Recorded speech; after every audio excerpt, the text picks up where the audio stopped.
Story director.est_bro.sangit_pahari.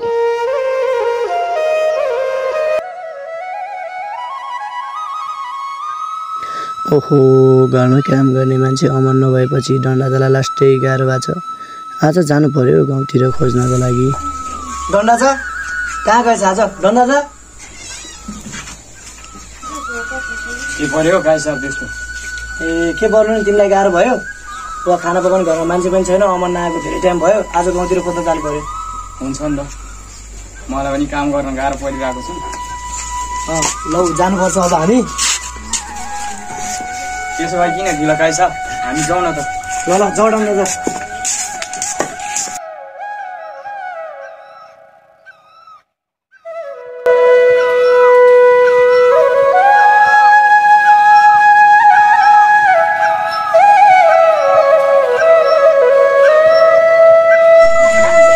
बहिनी आज कता गएको नि? चिया खानी पनि आज खै नखाउने भएछ। ओहो बहिनी चिया खानु पर्ने। बहिनी चिया चाहिँ खानु मन लाग्थ्यो, तिमी काम गरिरहेको रहेछौ, बनाइदेऊ न मलाई। सक्दिन दाइ, म काम गरिरहेको छु, देख्नु भएन? चिया बनाइदिएको भयो हुन्थ्यो नि बहिनी। म काम गरेर थाकिरहेको छु दाइ, तपाईँको पनि हात छ, आफू बनाएर खानु न। बहिनीले पनि यस्तो भन्ने मलाई। ल डन्डा जा पछि बोक। हामी मान्छे त खोज्न भनेर हिँड्यौँ, मान्छेको कहाँ खोज्नु जानु पर्छ? मान्छे कहाँ खोज्नु नि गाउँतिर खोज्ने हो डन्डा जा। त्यति मात्रै होइन, दसैँ सक्यो, धान काट्नु छ, धान काट्ने कामको लागि पनि बोलाउनु पर्छ गाउँलेहरू, अनि मान्छे पनि खोज्नुपर्छ नि।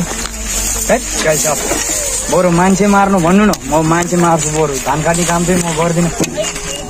ए डन्डा जा, तिमीलाई मैले धान काट्ने भनेको र गाउँको मान्छेले काम ल अब बमकाजीले पनि लालपुर्जा दिने कुरा गरेको छ, काम त गर्नु जानु पर्यो।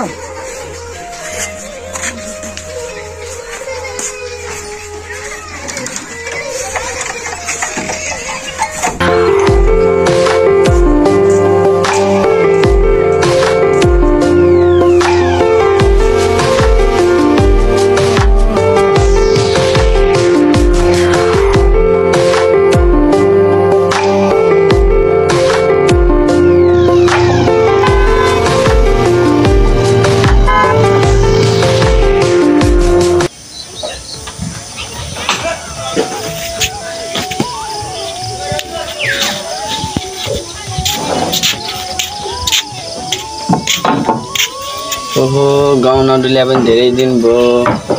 दिदी सहरबाट आउनु भन्ने कुरा गरेको थियो। गाउँघरमा गाडी पनि चल्दैन, पारी गाउँतिर छ अरे होला, लिनु जानु पर्यो। अब काजी काम पनि गरेको छैन।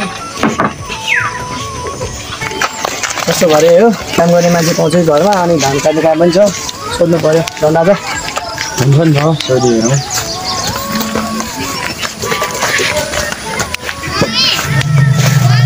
घरमा को छ? घरमा को छ होला? कोही छैन होला डन्डा जा, ढोका त खुला छ, जाउँ हामी के घरमा मान्छे छैन। हुन्छ।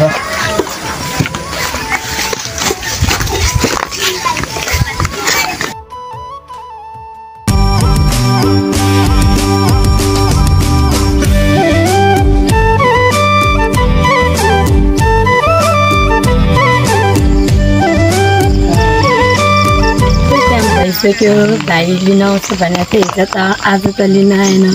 खै के भयो, न आउँदै होला कि एकछिन कुरेर बस्नु पर्यो। ओहो अमर भाइ, धेरै दिनपछि भेटेको त हौ। ए दाइ रविन दाइ, घरको काम परेको थियो त्यही भएर। ए त्यो कस्तो काम पर्यो भाइ घरमा? ए त्यस्तै अब घरको। ए भाइ घरको मात्रै काम गरेर हुँदैन, काजीको काम पनि गर्नुपर्छ। लालपुर्जा दिने कुरा गरेको छ काजी साहबले। ए हो र दाइ, लालपुर्जा दिने कुरा गरेको छ काजी साहबले। म त धेरै दिन भयो दाइ गाउँतिर नहिँडेको, केही कुरा पनि थाहा छैन मलाई त। ए अहिले अनि कता जानु लाग्यो भाइ? अनि ए दाइ, दिदी सहरबाट आउने कुरा गरेको छ, लिनु जानु ल। ए ल भाइ जानुपर्छ। ल ल राम्ररी लिएर आऊ न। ल ल।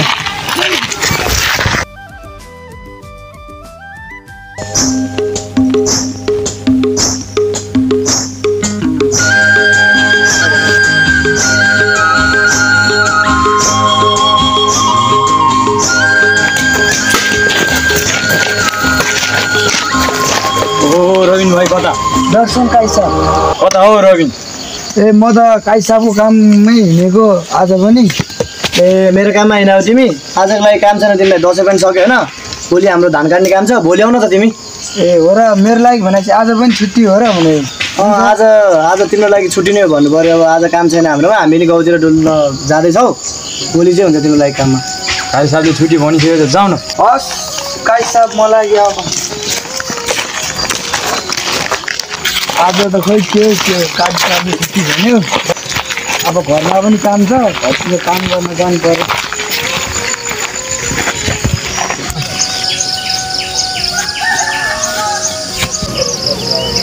दिदी पनि त आइपुग्नु भयो होला फोन पनि गरेको छैन हिजो गरेको थियो आउँछु भनेर पारी गाउँमा पनि आइपुग्नु थाल्यो अब हिँडेर जानु पऱ्यो झरेकिन गाउँतिर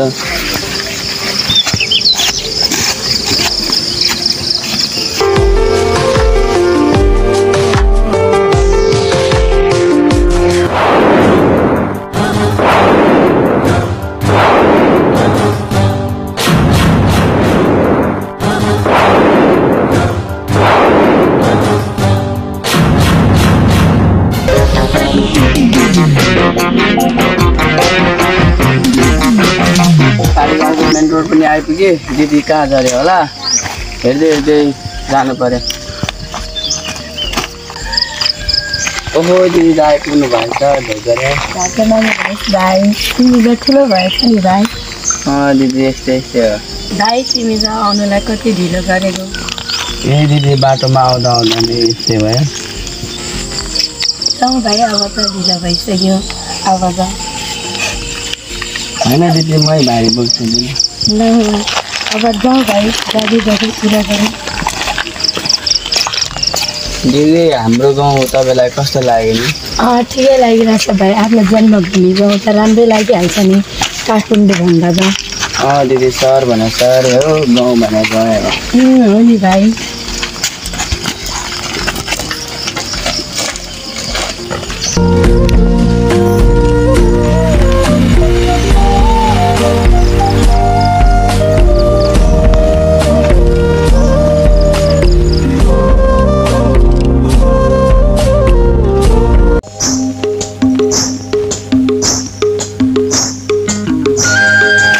राजन ओ राजन हजुर ओहो काई साहब आउनु भएछ दर्शन दर्शन दर्शन के सेवा गर्नुपर्ने होला काई साहब मेरो केही सेवा गर्नु पर्दैन हामीलाई घरमा काम गर्ने मान्छे चाहिएको थियो मेरो त काम गर्ने मान्छे त भेट्दैन यहाँ त घरमा काम गर्ने मान्छे नभए पनि धान काट्ने काम छ मेरो घरमा तिमी भोलि आऊ ल हस् काई साहब म भोलि आइहाल्छु नि ल भोलि आउन त ल भोलि आऊ है दिदी हाम्रो घर चिन्नुभयो चिन्छ भाइ आफ्नो घर पनि चिन्दैन र त्यसो भाइ हाम्रो घर कुन हो दिदी यही हो नि त भाइ हाम्रो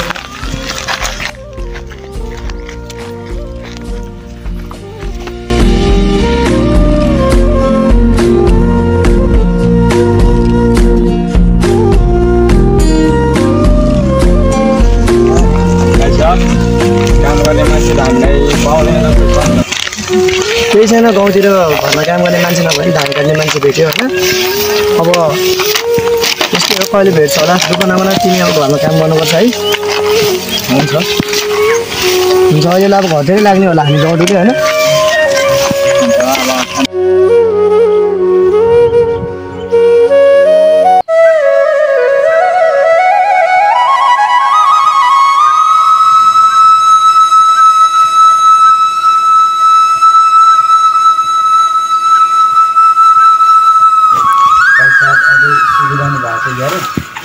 खेतमा काम गर्ने मान्छे पनि आइसक्यो होला हेर्नु जानु पर्यो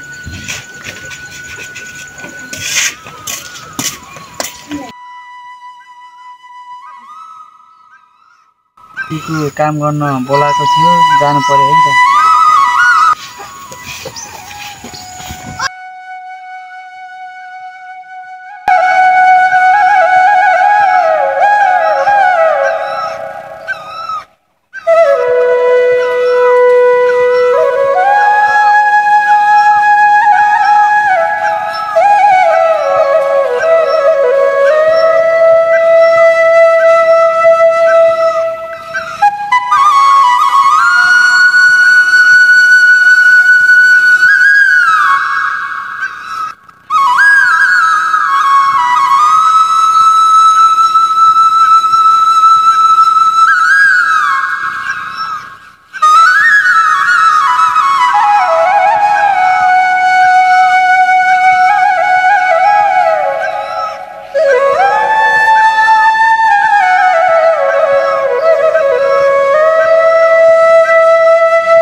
केटा हो आजभोलि त्यो हाम्रो ग्याङमा डन राजा आउनु छोड्यो त हो नि दाइ हजुर त्यो डन राजा भन्ने मान्छे आएकै छैन हाम्रो ग्याङमा केटा हो केही काम पर्यो होला नि त डन राजाको त्यही भएर हाम्रो ग्याङमा नआला नि त काममा भएर हुन्छ त्यो हाम्रो ग्याङमा सामेल भइसकेपछि त एकचोटि सम्पर्क त राख्नुपर्ने हो नि हुन त हो कल गर्नु न डन राजालाई कल त गर्ने डन राजाको फोन नम्बर चाहिँ कोसित छ मसित छ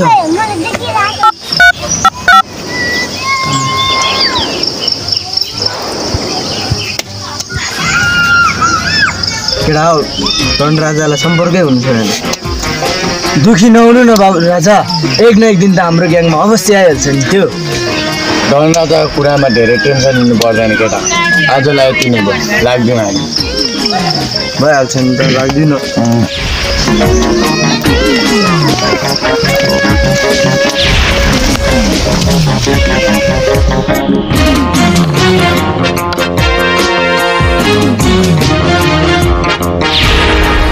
नमस्कार सबैले हाम्रो भिडियो हेर्नुभयो मलाई थाहा छ हजुरहरूले हाम्रो भिडियो हेर्नु भएन किनकि हाम्रो भिडियो चाहिँ राम्रो छैन मोबाइलबाट एडिट हुन्छ मोबाइलबाटै सुट हुन्छ र मोबाइलबाटै पोस्ट हुने भएको कारणले गर्दा हाम्रो भिडियो राम्रो छैन तैपनि हामीले भिडियो बनाएर ल्याउँदैछौँ हजुरहरूलाई कस्तो लाग्छ हेरेर लाइक कमेन्ट सब्सक्राइब गरिदिनु होला मेरो आफ्नै युट्युब च्यानल हो हामी आफै मेहनत गर्दैछौँ र हजुरहरू सबैले माया प्रेरणा गर्दै अगाडि बढाउनु भयो भने हामी भिडियोलाई निरन्तर अगाडि बढाउँछौँ भन्ने आशमा पनि छौँ र हजुरहरूको माया चाहिँ हामीलाई अलिक थोरै भइरहेछ हजुरहरूको कमेन्ट लाइक कमेन्ट सब्सक्राइबहरू हामीलाई अलिक थोरै भइरहेछ अझै पनि हजुरहरूले माया गर्दै जानुभयो भने हामी भिडियोलाई ल्याउँदै जाने थियौँ अनि हामीले धेरै टाइमपछि आज भिडियो ल्याएका छौँ र अब चाहिँ हामी निरन्तर ल्याउनेछौँ हजुरहरूको माया भयो भने चाहिँ हामी निरन्तर भिडियोलाई अगाडि बढाउँदै जानेछौँ किनभने हाम्रो साथीहरू पनि भर्खर सिक्लट आउनु छ हामी र काम गर्ने ठाउँमा थियौँ काम गर्ने ठाउँमा विशेष कारणले हामीले भिडियो अहिले बनाउन नसकेको कारण हामीले चाहिँ अहिले नयाँ साथीहरू र नयाँ पात्रहरू लिएर आएका छौँ हजुरहरूलाई कस्तो लाग्छ हाम्रो भिडियो हेरेर प्रतिक्रिया दिनु होला भन्न चाहन्छु हस् त थ्याङ्क यू धन्यवाद